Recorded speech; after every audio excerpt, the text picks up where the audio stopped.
अस्सलाम वालेकुम, मैं हूं वकास गौरी और आप देख रहे हैं मेरा यूट्यूब चैनल। नाज़रीन, सबसे पहले आप सबको ढेरों मुबारकबाद, क्योंकि सुप्रीम कोर्ट ने आज बहुत अहम, तारीखी और बड़ा फ़ैसला दिया है।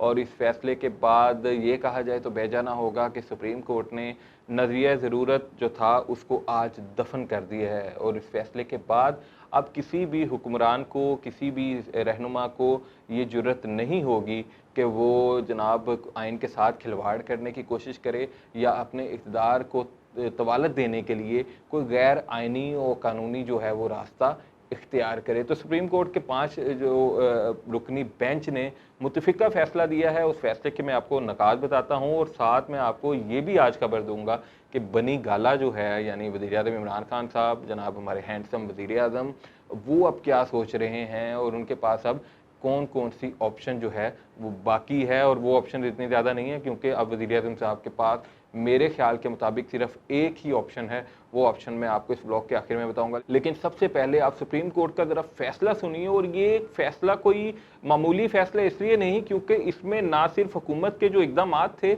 उन्हें गैर आइनी और गैर कानूनी करार दिया गया है, बल्कि मुस्तकबिल में भी कोई इस तरह की शरारत ना हो जनाब, वो मकू भी ठप देता है। वो कैसे मकू ठप्पा है हुकूमत ने, मैं आपको बताता हूँ कि जनाब सुप्रीम कोर्ट ने सबसे पहले तो जो रोलिंग थी डिप्टी स्पीकर की, उसको गैर आइनी करार देते हुए कालादम करार दिया। और उसके बाद जनाब उन्होंने कहा क्योंकि ये रोलिंग ही गैर आइनी है, तो इसके बाद जो वज़ीर आज़म ने एडवाइस भेजी थी सदर मुमलिकत आरिफ अलवी साहब को, और सदर मुमलिकत तो आपको पता है कि जनाब तैयार ही बैठे सन वो एडवाइस नू तस्लीम करने वास्ते। उन्होंने सदर की बजाय एक पीटीआई का वर्कर होने का जो किरदार है उसको ज़्यादा अदा किया है। तो जनाब वो एडवाइस भी गैर कानूनी करार, और क्योंकि एडवाइस गैर कानूनी करार तो फिर जनाब सदर दा वो असैम्बली तहलील करन दा जिहड़ा ऑर्डर है वो भी गैर कानूनी करार। तो जनाब सारा कुछ ही गैर कानूनी हो गया, जिहदे उत्ते पिछले चंद रोज़ बड़ी सियासत हो रही सी। और पीपल्स पार्टी और नून लीग के जो थे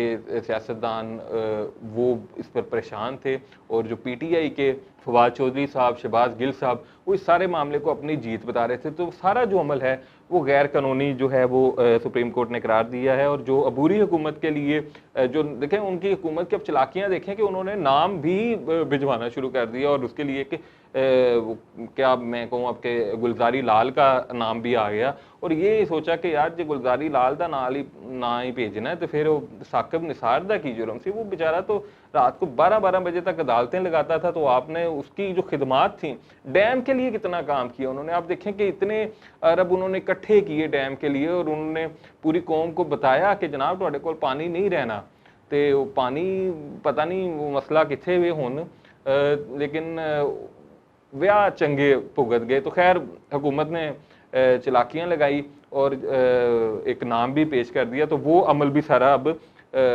गैर कानूनी करार दे दिया है। और अब सुप्रीम कोर्ट ने अपने इस जामिया फैसले में, इस मुकम्मल फैसले में ये भी हुक्म दिया है कि जनाब अब ये खेल दोबारा नहीं हो सकता, इसलिए आप कौमी असम्बली का जो इजलास है उसको 9 अप्रैल को बुलाएं और उसी दिन वोटिंग भी करवाएं, और किसी भी रुकन को आप वोट डालने से नहीं रोक सकते। यानी कि वो जो धमकियों वाला एक फार्मूला था कि ये सोच लें कि ठीक है जी इस इजलास बुला लेंगे लेकिन फिर बंदे बुंदे इकट्ठे करके लोगों को डराएंगे, तो जनाब वो भी नहीं अब होना, क्योंकि सुप्रीम कोर्ट ने उसके बारे में भी वाज़ेह हुक्म दिया है। और फिर जो उसके बाद खान साहब ने एक ऑप्शन सोची हुई थी पहले कि अगर इजलास बुला भी लें और उनको हटा भी दें तो सदर को एडवाइस करेंगे कि जो नया इजलास है कायदे ऐवान को मुंतखब करने के लिए वो बुलाएं ना, महीना लटका दें ताकि मैं वज़ीर आज़म रवां।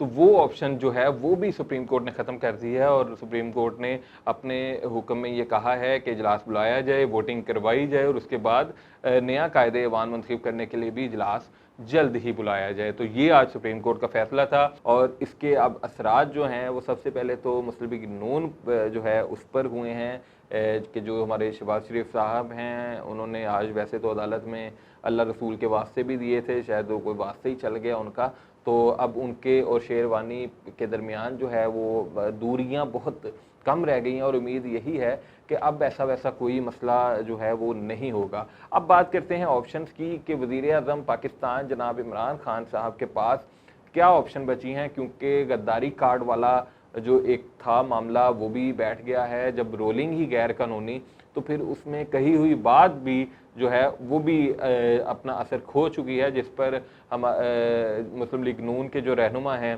ख्वाजा आसिफ साहब, उन्होंने सुप्रीम कोर्ट का आज शुक्रिया भी अदा किया कि कम से कम उन्होंने मुहिब्बे वतन जो है वो तो हमें डिक्लेयर करवाया। तो जनाब सबसे पहले तो ये बात बड़ी अहम है कि हमें एक दूसरे को गद्दार नहीं कहना चाहिए और एक दूसरे की हुब्बुल वतनी पे शक नहीं करना चाहिए। सियासत को जो है वो सियासी तौर पर ही हमें डील करना चाहिए एक दूसरे को, और एक दूसरे की जो राय का एहतराम करना चाहिए। अब मैं आपको देता हूँ सबसे बड़ी खबर जो मैंने आपको शुरू में बताया था कि वज़ीर आज़म इमरान खान साहब के पास अब क्या ऑप्शंस हैं।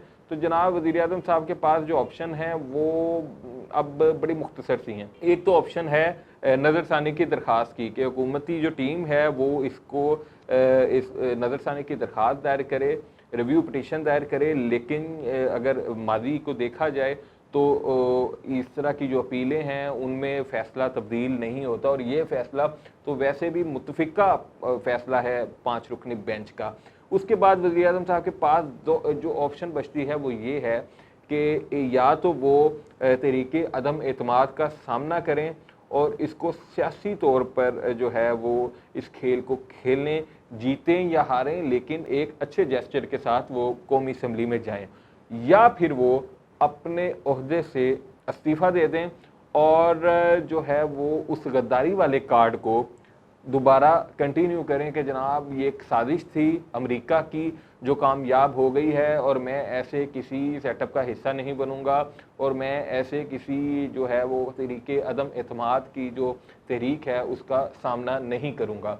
तो कुछ वज़ीर आज़म के जो मुशीर हैं वो उनको ये मशवरा दे चुके हैं, और वज़ीर आज़म इस पर जो है वो संजीदगी से सोच रहे हैं कि वो इस सारे अमल का बाइकाट करें और अवाम में जो है वो जाके हंगामा आराई करें और फिर लोगों को उकसाएं कि एक अमरीकी साजिश कामयाब हो गई है, और मैं अब इस साजिश में जो है वो जनाब उस मैदान में नहीं जाऊंगा, मैं उन गद्दारों का सामना नहीं करूंगा। तो हमारा जो है वो वज़ीर आज़म इमरान खान साहब को यही मशवरा है कि जनाब शहबाज गिल साहब जेड़े ने उन्होंने भी टुर जाना है, तो ਜਿਹੜਾ फवाद चौधरी है वो भी अपनी ਜਿਹੜਾ जगह ਲੱਭ ਰਿਹਾ है, वो पीपल्स पार्टी ਦੇ रहनुमा ਦੇ ਕੰਨਾਂ ਦੇ ਵਿੱਚੋਂ ਗੱਲ कर रहे हैं। तो ਤੁਸੀਂ ਹੁਣ मोहतात हो जाओ जनाब खान साहब, आप जो है वो अब इन मशीरान की बातों पर कान ना धरें और आप अब पॉलिटिकल रास्ता इख्तियार करें। महाज राई का रास्ता आपके मुफाद में नहीं होगा। इसके साथ ही हम आज के अपने ब्लॉग को ख़त्म करते हैं और आप सबको एक मरतबा फिर मुबारकबाद कि पाकिस्तान में आइन और कानून की हुक्मरानी जो है उसके उस हवाले से एक अहम फ़ैसला हुआ है। अगर आपको मेरा ये ब्लॉग पसंद आया है तो मेरे चैनल को लाइक कीजिए, सब्सक्राइब कीजिए और शेयर भी कीजिए ताकि आपको मेरी वीडियोस जो हैं वो मिलती रहें। अल्लाह हाफ़िज़।